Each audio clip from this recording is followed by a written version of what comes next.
हरियाणा के चुनावी रण में हुंकार भरेंगे प्रधानमंत्री नरेंद्र मोदी। 18 मई को गोहाना में करेंगे चुनावी जनसभा। 23 को आएंगे भिवानी। पीएम की गोहाना रैली से 3 लोकसभा सीटों पर है बीजेपी की नजर। करनाल में बीजेपी को झटका। बीजेपी छोड़कर कांग्रेस में शामिल हुए पूर्व डेप्यूटी मेयर मनोज वधवा बोले, मेरे साथ हुआ दुर्व्यवहार, नहीं मिला सम्मान। नहीं थम रहा अशोक तंवर के विरोध का सिलसिला। सिरसा से भाजपा प्रत्याशी का रानिया में जमकर विरोध। किसानों ने तंवर को दिखाए काले झंडे। किसान नेता राकेश टिकैत का बड़ा बयान। बीजेपी का मकसद विपक्ष को खत्म करना। अगर अब की बार बीजेपी की सरकार बनी तो मोदी बनेंगे राष्ट्रपति। फरीदाबाद में बीजेपी उम्मीदवार की बढ़ी मुश्किलें। ग्रीन एक्सप्रेसवे पर धरना दे रहे किसानों ने महापंचायत कर किया बीजेपी उम्मीदवार के बहिष्कार का ऐलान। अंबाला में मंदिर का लेंटर गिरा। नीचे दबने से 2 लड़कियों की मौत। एक की हालत गंभीर, बस का इंतजार कर रही थी। गोहाना में बिजली मैकेनिक की बेरहमी से हत्या। रेलवे लाइन के पास पड़ा मिला शव। रोहतक जाने के लिए निकला था। पानीपत के डाकघर में लगी भीषण आग। दस्तावेज जलकर राख। बिल्डिंग को भी पहुंचा नुकसान। फायर ब्रिगेड की टीम ने 1.5 घंटे में आग पर पाया काबू।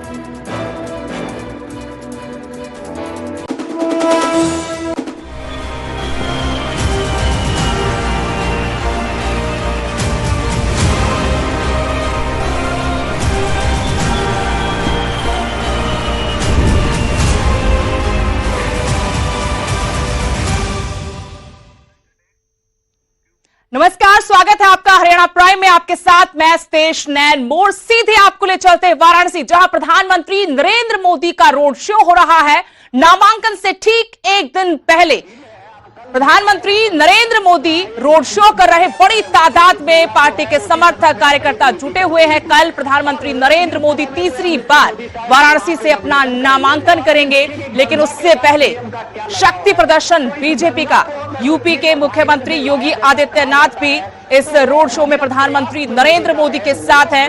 हाथ हिलाकर अभिवादन करते हुए प्रधानमंत्री नरेंद्र मोदी और यूपी के सीएम योगी आदित्यनाथ। प्रधानमंत्री नरेंद्र मोदी वाराणसी लोकसभा सीट से तीसरी बार अपना नामांकन करेंगे। कल वो नामांकन दाखिल करेंगे, उससे ठीक एक दिन पहले ये रोड शो किया जा रहा है। करीब 6 किलोमीटर लंबा ये रोड शो है। काशी में भाजपा की तरफ से जो जानकारी दी गई है उसके मुताबिक प्रधानमंत्री नरेंद्र मोदी गंगा में डुबकी भी लगाएंगे, लेकिन उससे पहले वाराणसी सीट से लगातार तीसरी बार चुनाव लड़ने जा रहे हैं। ये रोड शो किया जा रहा है लोकसभा चुनाव के 7वें और आखिरी चरण में। यहां वोटिंग होगी। प्रधानमंत्री नरेंद्र मोदी तीसरी बार वाराणसी से अपना नामांकन करेंगे। 1 जून को इस सीट के लिए मतदान, लेकिन उससे पहले प्रधानमंत्री नरेंद्र मोदी का रोड शो आपको दिखा रहे हैं। पीएम मोदी का ये रोड शो बीएचयू गेट से शुरू हुआ है, यानी लंका से शुरू होकर काफिला विश्वनाथ कॉरिडोर तक जाएगा। अलग अलग जगहों पर लोगों की तादाद आप देख पा रहे होंगे। लंबा काफिला है। साथ में सड़क के दोनों तरफ भारी तादाद में, बड़ी संख्या में बीजेपी कार्यकर्ता, प्रधानमंत्री नरेंद्र मोदी के समर्थक, उनको चाहने वाले जुटे हुए हैं। प्रधानमंत्री नरेंद्र मोदी भी लगातार हाथ हिलाकर उनका अभिवादन करते हुए ये तस्वीरें आपको सीधा वाराणसी काशी से दिखा रहे हैं, जहां प्रधानमंत्री नरेंद्र मोदी का रोड शो हो रहा है। कल पटना में इसी तरीके से प्रधानमंत्री नरेंद्र मोदी ने रोड शो किया था। आज इसी तस्वीरें आप प्रधानमंत्री नरेंद्र मोदी के रोड शो की देख रहे हैं वाराणसी से। कल प्रधानमंत्री नरेंद्र मोदी तीसरी बार वाराणसी संसदीय सीट से अपना पर्चा भरेंगे। उससे एक दिन पहले ये रोड शो किया जा रहा है। यूपी के सीएम योगी आदित्यनाथ भी उनके साथ मौजूद हैं। दोनों ही बीजेपी के ये बड़े चेहरे, दिग्गज नेता, कद्दावर नेता वहां उपस्थित लोगों का अभिवादन स्वीकार करते हुए। सीधी तस्वीरें आपको दिखा रहे हैं प्रधानमंत्री नरेंद्र मोदी के वाराणसी के रोड शो की।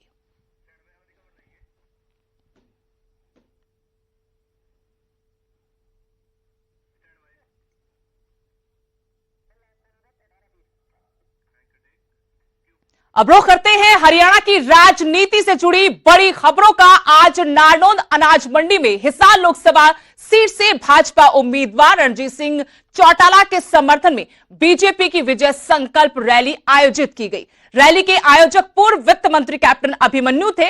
रैली के मंच से मुख्यमंत्री नायब सिंह सैनी ने कहा कि इस बार का लोकसभा चुनाव देश की दशा और दिशा तय करने, विकास की गति तय करने का चुनाव है। जनता को देखना है कि कांग्रेस ने पिछले 60 सालों में क्या कुछ किया और प्रधानमंत्री नरेंद्र मोदी ने मात्र 10 सालों में कितने काम किए। पहुंचने पर स्वागत करें, अभिनंदन करें। हमारी रक्षा सुरक्षा के लिए दिन रात बॉर्डर के ऊपर खड़ा रहता था। उसके ऊपर इनके समय में पत्थरबाजी होती थी, कैसे इनको वोट दे। परंतु नरेंद्र मोदी के समय के अंदर ना तो पत्थरबाजी दिखाई दी है, ना पत्थरबाज दिखाई दिए हैं। बीजेपी ने पूरी ताकत झोंक दी चुनाव प्रचार में 10 की 10 सीटों पर जीत सुनिश्चित करने के लिए, लेकिन बीजेपी के उम्मीदवारों का विरोध हो रहा है। सिरसा में अशोक तंवर का विरोध थमने का नाम नहीं ले रहा। भाजपा प्रत्याशी का एक बार फिर से रानिया में जमकर विरोध हुआ है। किसानों ने तंवर को काले झंडे दिखाए। चुनाव प्रचार के लिए अशोक तंवर यहां पहुंचे थे। विरोध को देखते हुए भारी पुलिस बल की तैनाती, लेकिन यहां एक बार फिर से अशोक तंवर को काले झंडे दिखाकर उनका विरोध किया गया।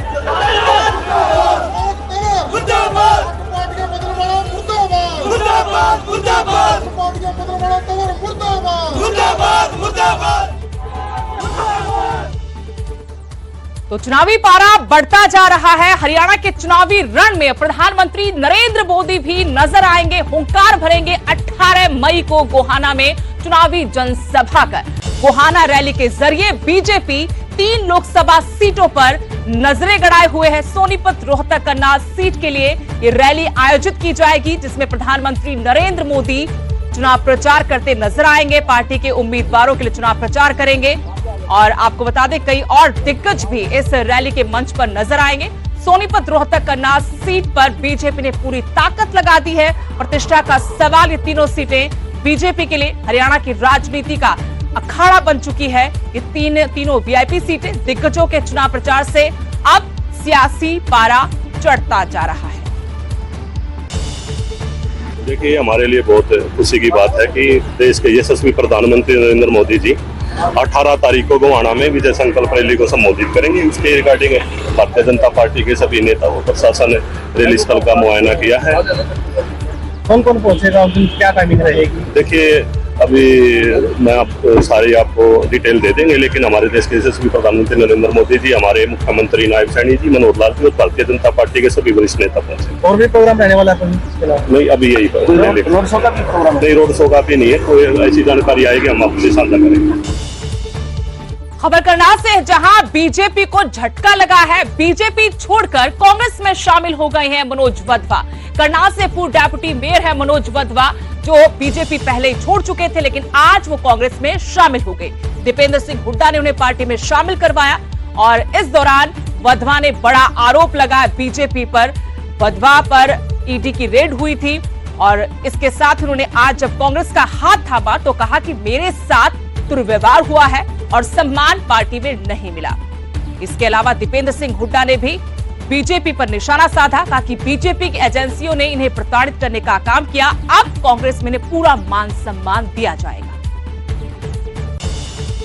हम उनको विश्वास दिलाते हैं कि उनका मान सम्मान और उचित स्थान कांग्रेस पार्टी में उनको मिलेगा, हमारे परिवार में मिलेगा। लगातार आप देख रहे हैं कांग्रेस का परिवार पूरे प्रदेश में हमारा लगातार कांग्रेस के परिवार में विस्तार हो रहा है। आपने देखा पिछले 1 वर्ष में 40 से अधिक विधायक, सांसद, पूर्व विधायक, पूर्व सांसद, पूर्व मंत्री कांग्रेस पार्टी में शामिल हुए, 40 से अधिक। हरियाणा की चुनावी सरगर्मियों के बीच किसान नेता राकेश टिकैत ने बड़ा बयान दिया है। कहा कि बीजेपी का मकसद विपक्ष को खत्म करना है। अगर अब की बार बीजेपी की सरकार बनी तो मोदी राष्ट्रपति बनेंगे। ये सरकार पूंजीपतियों का एक गैंग है। उस गैंग ने इस पार्टी पर कब्जा कर रखा है। राकेश टिकैत ने नैना चौटाला पर हमले की भी निंदा की। कहा कि हम गाड़ी पर हमले का समर्थन नहीं करते, जो हुआ वो दुर्भाग्यपूर्ण है। टिकैत ने कांग्रेस को समर्थन की बात को सिरे से नकार दिया और कहा कि हम चाहते हैं किसान संगठन मजबूत हो, सरकार किसी की भी आए, आंदोलन होते रहेंगे। इसके लिए किसान संगठनों का मजबूत होना बेहद जरूरी है। भाई नहीं हम तो ये है कि मजबूती से लड़ो भाई। देखो जो मजबूत लड़ेगा इनमें दोनों में उसको जनता वोट दे देगी। अभी तो इनमें ही है 5-7 दिन का खेल है, अपना खर्च करके कामों में जाए, खर्च भी करे कुछ ऐ सुक्का ये इलेक्शन लड़ रहे, कुछ कर पूरा कुछ दे रहे हैं वैसे। और तो ठीक है,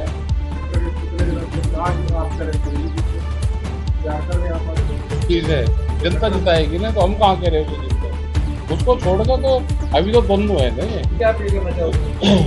किसान से है भाई, किसान तो अपना संगठन पे ध्यान दे, सरकार जिसकी भी आओगी आंदोलन होंगे, क्योंकि आंदोलन नहीं होंगे तो पॉलिसी चेंज नहीं होगी, पॉलिसी चेंज आंदोलन से हो।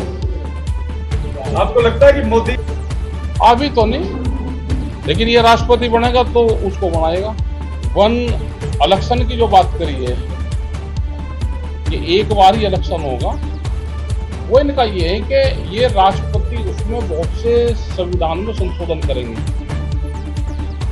राष्ट्रपति अगर ये अब की सरकार इनकी बनेगी तो ये राष्ट्रपति बनेगा मोदी, उसमें संशोधन करेगा। रोहतक लोकसभा सीट पर सभी की नजरें हैं। मुकाबला कांग्रेस के उम्मीदवार दीपेंद्र सिंह हुड्डा और बीजेपी उम्मीदवार डॉक्टर अरविंद शर्मा के बीच है। दोनों ही उम्मीदवारों ने चुनाव प्रचार में जी जान लगा रखी है। ये सीट हुड्डा परिवार के लिए भी प्रतिष्ठा का सवाल है। दीपेंद्र हुड्डा गांव में ताबड़तोड़ चुनाव प्रचार कर रहे हैं। खासतौर पर बहादुरगढ़ में पिछले चुनाव में उन्हें यहां से हार का सामना करना पड़ा था। इस बार वो यहां कोई कोर कसर नहीं छोड़ना चाहते। आज अल्पमत में सरकार, 42 विधायकों की सरकार, क्योंकि एक करके विधायकों ने अपना समर्थन वापस लेकर कांग्रेस पार्टी को समर्थन देने का काम किया, आपने देखा हो। क्योंकि आज पूरे प्रदेश में इनके प्रति ऐसी नाराजगी बनी, सबसे पहले इनको अपना मुख्यमंत्री बदलना पड़ा, फिर इनको अपने उप मुख्यमंत्री की छुट्टी करनी पड़ी, लेकिन फिर भी इनके विधायक, परसों भी 3 विधायक बीजेपी से वापस समर्थन लेकर कांग्रेस को समर्थन 3 विधायकों ने दिया, जिसमें से 2 करनाल के विधायक आप अंदाजा लगा सकते हैं क्या स्थिति आज पूरे प्रदेश में, क्या स्थिति बीजेपी पार्टी की होने जाती है। महेंद्रगढ़ के सहलंग गांव में भाजपा ने रैली की, जिसमें राव इंद्रजीत सिंह ने मुख्य वक्ता के तौर पर शिरकत की और पार्टी प्रत्याशी धर्मवीर सिंह के लिए चुनाव प्रचार किया। इस दौरान राव इंद्रजीत सिंह कांग्रेस प्रत्याशी रावदान सिंह पर जमकर बरसे।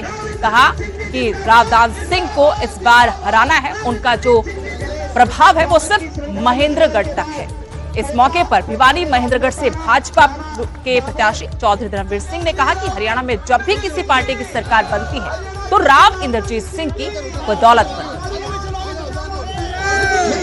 मंच पर किसी प्रकार के एक बात मैं क्लियर करना चाहता हूं कि 4 तारीख को जब धर्मवीर सिंह के पर्चे के भरने का टाइम आया तो मैं नहीं पहुंचा और भरम लोगों के अंदर डाल दिया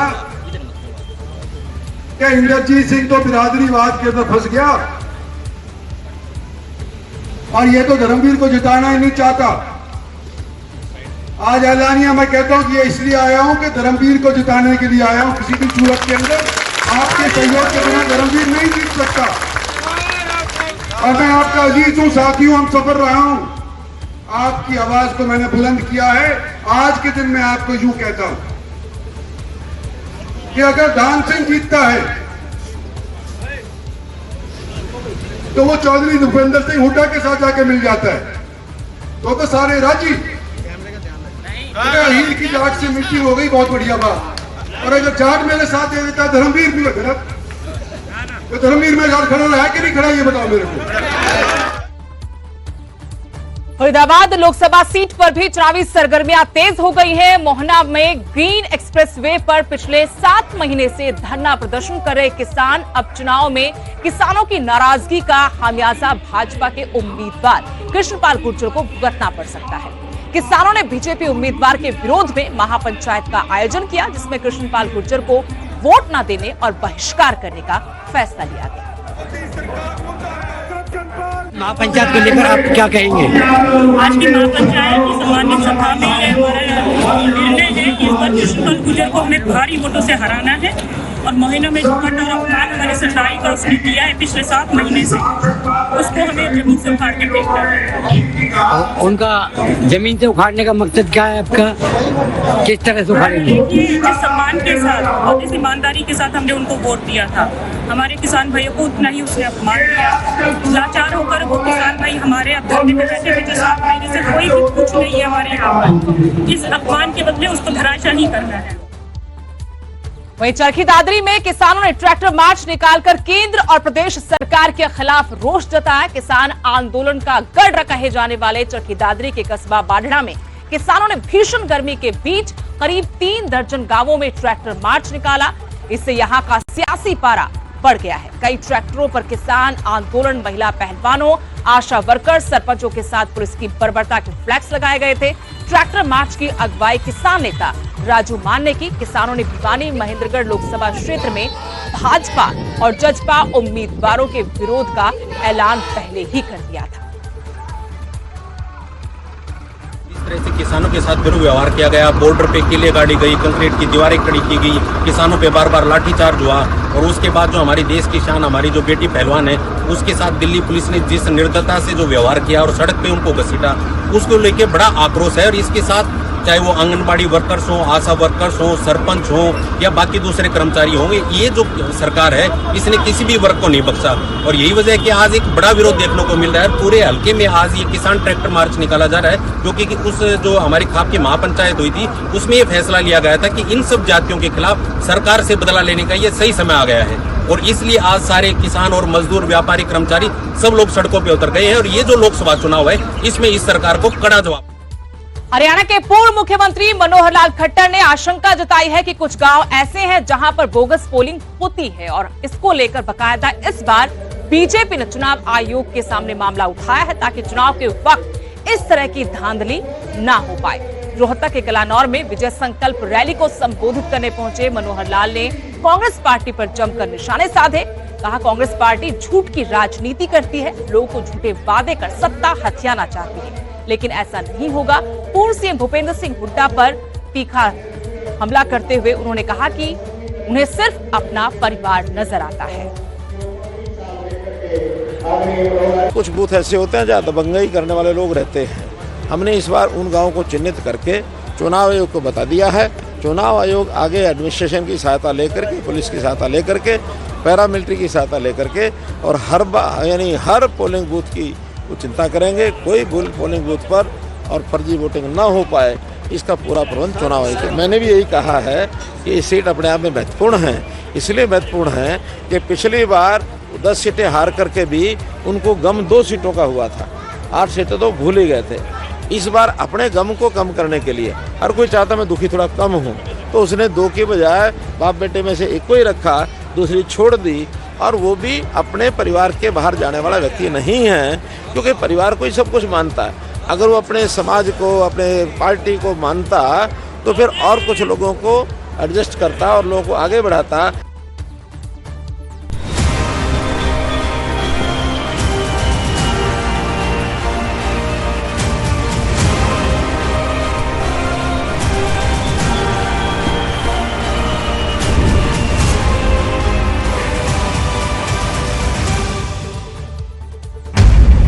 न्यूज़ 18 ਤੇ ਦੇਖੋ ਬਠਿੰਡਾ ਦੀ ਪੁੜਾ ਮਾਰਕੀਟ ਤੋਂ ਤਾਕੜ ਵਰਸਸ ਤਾਕੜ 2.0 ਅੱਜ ਰਾਤ 8 बजे लाइव।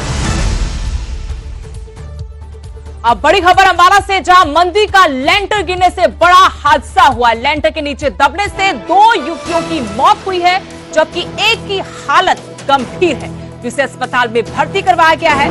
ये तीनों युवतियां पंजाब की रहने वाली थी, किसी काम से यहां पर आई थी, बस का इंतजार कर रही थी कि तभी मंदिर का लेंटर इन पर गिर गया।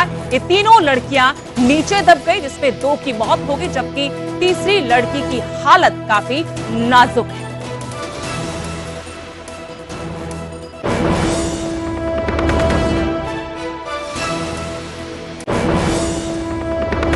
इंद्र कौर और सिमरन ये उम्र करीब 18, 19 और 20 साल उम्र है तीनों की। ये यहाँ हमारा ननोड़ा में एक कम्युनिटी सेंटर है, उसके ऊपर ये अपना कोई फार्म वगैरह बनने के लिए आई थी, ब्यूटी पार्लर का। तो वहाँ से फारिग हो गए, ये बस के इंतजार में जो हमारा ये मंदिर है, माता का मंदिर है बोलते हैं, इसके लेंटर के नीचे जो छाया है यहाँ पे बैठी हुई थी।